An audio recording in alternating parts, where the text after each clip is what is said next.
ہم کریں گے ہر مظلوم کی حمایت۔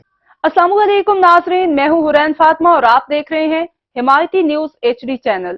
نظر ڈالتے ہیں آج کی اہم خبر پر۔ District police Thatta police press release شعبہ اطلاعات و تعلقات عامہ SSP ٹھٹھہ ڈاکٹر محمد عمران خان کے احکامات پر ٹھٹھہ پولیس کا منشیات جرائم پیشہ عناصر عادی مجرمان گٹکا مین پوری کے خلاف کریک ڈاؤن جاری، 3 گٹکا میٹیریل سپلائر اور 1 اشتہاری سمیت 4 ملزمان گرفتار، مقدمہ درج۔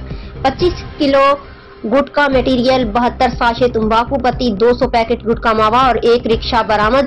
SSP ٹھٹھہ کے احکامات پر ساکرو پولیس نے ساکرو شہر کے قریب کامیاب کارروائی کر کے رکشہ میں گٹکا میٹیریل سپلائی کرنے کی کوشش کو ناکام بنا کر 3 گٹکا میٹیریل سپلائر ملزمان علی محمد میمن، سید عارف حسین شاہ اور عدنان بلوچ کو گرفتار کر لیا۔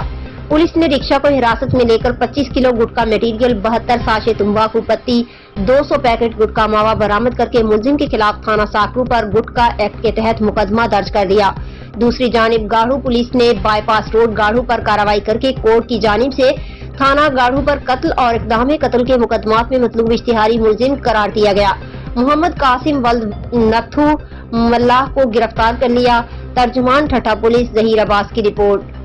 اب تک کے لیے اتنا ہی۔ مزید خبروں اور اپڈیٹ سے باخبر رہنے کے لیے دیکھتے رہیں حمایتی نیوز HD چینل۔